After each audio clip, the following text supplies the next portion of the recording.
एक राजा नगर में भ्रमण के लिए निकला। राजा जब घूमते घूमते भ्रमण के लिए निकला तो जंगल में पहुंचा तो जंगल में उसने क्या देखा कि कुटिया बनी हुई है, कोई संत उसमें बैठे होंगे, कोई अच्छा सा आश्रम दिख रहा, कोई श्रेष्ठ आश्रम उसको दिखा। राजा उस आश्रम में गया।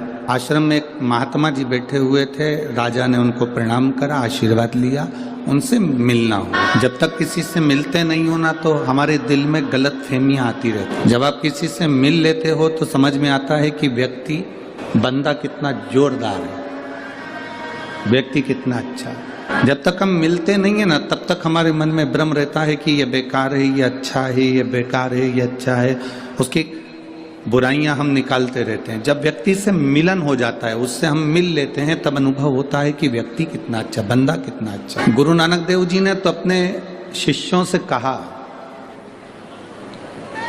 गुरु नानक देव जी ने बाले से भी कहा और अपने जितने शिष्य थे उनके चारों पांचों सबसे कहा। अपने दोनों पुत्रों से भी गुरु नानक देव जी ने कहा कि व्यक्ति से जब तक मिलो ना तब तक उसकी निंदा करो ना। आप पहले मिलो तो कि वो निंदा करने के लायक है कि अच्छा बोलने के लायक। किसी ने तुम्हारे कानों में आकर कह दिया कि वो व्यक्ति बुरा है और तुम उसकी निंदा में लग गए।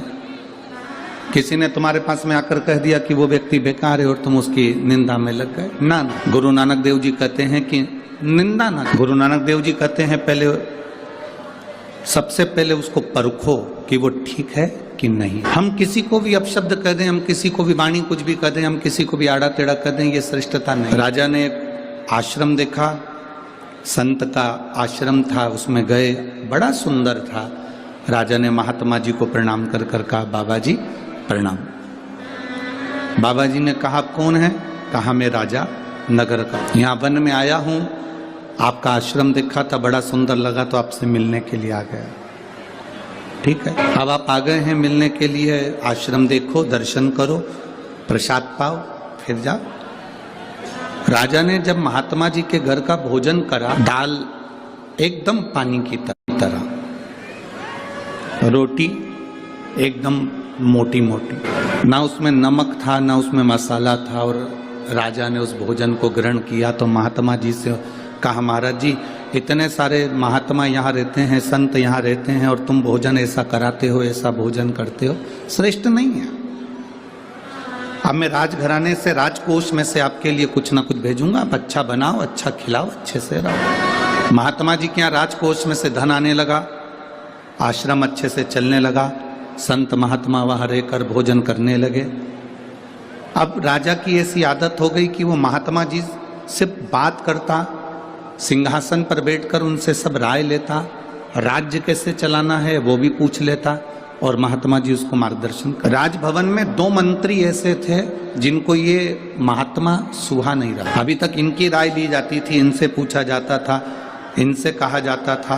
अब उनसे पूछा नहीं जा रहा तो उनको अच्छा नहीं लगा। जब उनको अच्छा नहीं लगा तो उन्होंने राजा से कहा, महाराज आप राजकोष में से इतना धन उनको दे रहे हो, इतना धन निकाल कर आप आश्रम को दे रहे हो और वहाँ आश्रम में जाकर देखो तो सब चकाचक खा के पड़े रहते हैं, कोई ऐसा नहीं नजर आता कि कोई भगवान की भक्ति कर रहा हो, कोई भगवान का भजन कर रहा हो, कोई भगवान की स्मरण कर रहा, हमें तो नहीं दिखा। राजा के मन में धीरे धीरे धीरे धीरे दिया गया।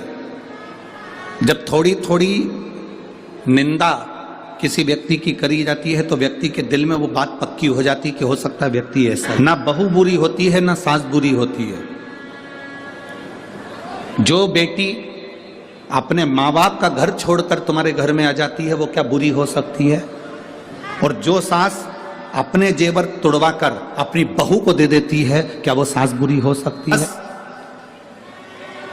जिनको इनका प्रेम सुहा नहीं रहा, जिनको इनका स्नेह नहीं सुहा रहा, वो धीरे धीरे स्लो पॉइजन देना चालू कर देते हैं। तुम्हारी बहू ने तुमसे पूछकर काम करा था, तुम्हारी बहू पूछकर बाजार गई थी, तुम्हारी बहू पूछकर सामान लाई थी, तुम्हारी बहू साड़ी लाई थी, सास ने तुम्हारा ऐसा कर दिया, तुम्हारी ननंद को पूरा सामान दे दिया, ननंद के बच्चों को ये दे दिया, ननंद को ऐसा कर दिया, तुम्हारी ननंद आई थी उसको ये दे दिया। ये स्लो पॉइजन है जो सास और बहू के बीच में दिया जाता, तकरार चालू हो जाती है। राजा को भी समझाया गया, धीरे धीरे बताया गया कि ये अच्छा नहीं है, महात्मा जी अच्छे नहीं है, आश्रम में कोई भजन नहीं। राजा ने कहा हमारे राजकोष के धन का दुरुपयोग हो रहा है, हमारे राजकोष के धन का दुरुपयोग। राजा ने कहा आज ही रात को मैं जाकर पता करूंगा कि ये क्या हो रहा है, मैं आज रात को जाकर मालूम करूंगा कि आखिर हो क्या रहा है। राजा एक साधारण वस्त्र पहन लेता है और संत के आश्रम में पहुंच जाते हैं, महात्मा जी के आश्रम में पहुंच गए। जैसे ही महात्मा जी के आश्रम में राजा पहुंचा तो महात्मा जी ने आवाज लगाई, राजा तुम आए हो, आ जाओ। महाराज जी आपने मुझे पहचान लिया? हाँ। कैसे आना हुआ महाराज?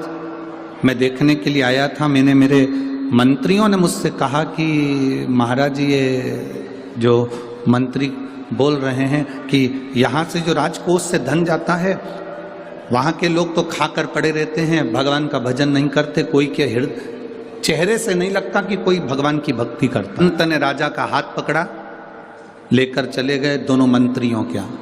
सो रहे थे दोनों मंत्री, एक मंत्री के घर पर पहुंचे, राजा को एक बाल्टी पानी दिया, डाल दे मंत्री के ऊपर। राजा ने बाल्टी भरकर पानी मंत्री के ऊपर डाला, मंत्री उठते से गालियां बकना प्रारंभ कर दी। राजा फिर दूसरी बाल्टी लेकर दूसरे मंत्री के यहाँ पर गए और फिर डाला तो उसने और गंदी गंदी गालियां देना प्रारंभ। बाल्टी भरकर पानी दिया और बाल्टी भरकर पानी देने के बाद में कहा कि अब ये जल अब यहाँ जो संत सोए हैं इनके ऊपर डालो।